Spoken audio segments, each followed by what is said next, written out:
ceux qui aiment salir l'image du Cameroun et l'imputent à d'autres. S'ils veulent continuer à salir l'image du Cameroun, ils la saliront pour de bon. Que des personnes, quelques personnes, ont sacrifié la dignité de 27 millions de Camerounais, ont piétiné, bafoué. C'est violent, comme disait le panéliste tout à l'heure. C'est à se demander s'ils sont des Camerounais. Parce que là, l'humiliation a été publique. Il faudrait 2 générations pour nettoyer ça. Je dis bien 2 générations pour oublier ce qui s'est passé. Je pense là, quelqu'un parlait tout à l'heure de démission. Si certaines personnes avaient de la dignité, elles démissionneraient, elles auraient déjà démissionné. Par rapport, on n'a pas besoin d'attendre un décret, une décision d'un président quelconque. Quand vous avez échoué et que vous faites le constat de votre propre échec, vous partez. Or là, on se rend compte qu'il ne bouge pas, qu'il ne présente même pas des excuses au peuple camerounais. Que fait-on avec 400 millions de francs CFA par semaine de détournement? Il faut être un peu fou, excusez-moi de le dire. Parce que les sommes avancées en termes de détournement sont tellement extraordinaires, des sommes foldingues, qu'un être normal ne saurait le faire. Je pense que nous avons affaire à des psychopathes. Je pense qu'on a affaire à des meurtriers. Je pense qu'on a affaire à des fous furieux. Ce ne sont pas des êtres humains. Parce que quelle que soit notre fin, toute fin a une fin. Je parle de fin, F-A-I-M, et fin, F-I-N. D'accord? Quelle est cette fin qui habite certains de nos compatriotes et qui n'a pas de fin? Cette boulimie, que fait-on avec 400 millions chaque semaine de rétrocommission, chaque semaine, toi un individu? C'est impossible à gaspiller. Que veut-il acheter? Parce que je pourrais comprendre que quelqu'un détourne de l'argent pour payer la scolarité de ses enfants. Je peux comprendre que quelqu'un détourne de l'argent pour donner à manger à ses enfants. Ou même pour se payer une villa. Mais que fait-elle cette personne avec 440 millions? Parce qu'on parle que de ça, mais je pense que ce sont des hommes à mettre dans des asiles de fous. Ce ne sont pas des gens normaux. Ils ont perdu tout repère spatio-temporel. Ça se soigne dans les hôpitaux. On peut l'appeler schizophrénie. Je vais dire que nous souffrons, nous avons un peuple, enfin, un petit groupuscule, un groupuscule d'êtres humains dans ce pays qui souffre de folie et qui conviendrait d'enfermer. Parce que depuis une semaine, moi j'attends des démissions. On le voit partout ailleurs, quelqu'un dit que non, on ne démissionne pas. Non. En France, le gouvernement Macron, il y a eu 7 démissions en un an. Donc ici, c'était normal même que tout le gouvernement parte. Parce qu'il y a eu un affront, il y a quelque chose de violent, de douloureux. Moi j'ai vu des Camerounais pleurer dans la rue, pleurer de chagrin. Que fait-on? Fait-on semblant de ne pas les avoir écoutés?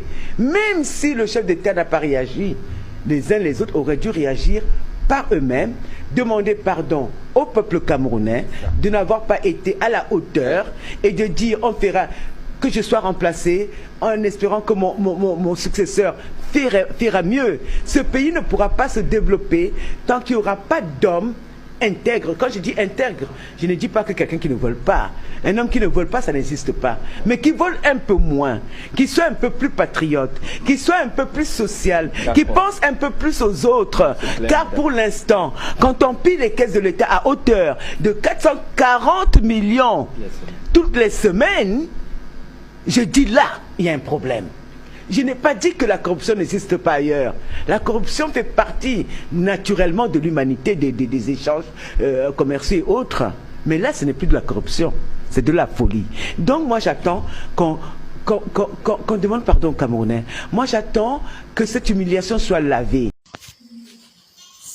Séance d'accouchement au centre de santé Saint-Dominique. Il est presque 2 heures dans l'obscurité, sans lampe, sans lumière. Un centre de santé sans lampe, sans lumière. moi personnellement, l'infirmière, je prends le risque de faire des accouchements, de donner des vies dans l'obscurité.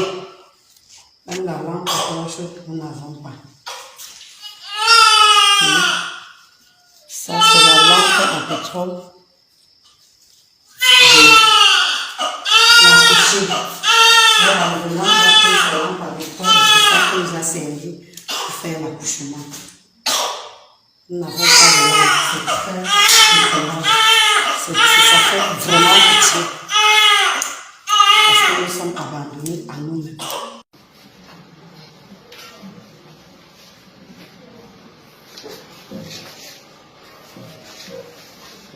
Il y a un autre enfant qui a besoin d'oxygène aussi.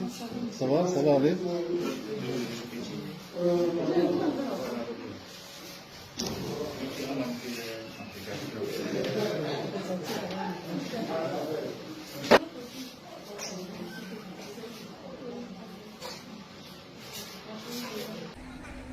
Le franquisme ne passera pas.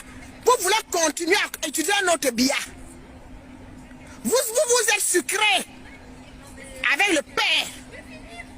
Vous voulez conserver les acquis en continuant à utiliser le fils. Parce qu'un billet en cache un autre. Moi, je suis contre le franquisme. Franck Biya ne peut pas être président au Cameroun.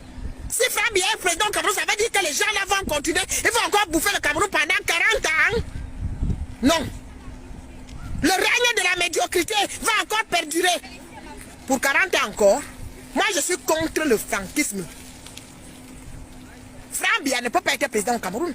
Ça veut dire qu'un Biya en cache un autre. On a fini avec le père, on continue avec le fils.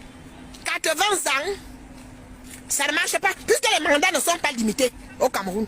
Ça veut dire que vous voulez encore mettre 80 ans. Vous voulez bouffer le Cameroun pendant un siècle. Ceux qui aiment salir l'image du Cameroun et l'imputent à d'autres, s'ils veulent continuer à salir l'image du Cameroun, ils la saliront pour de bon.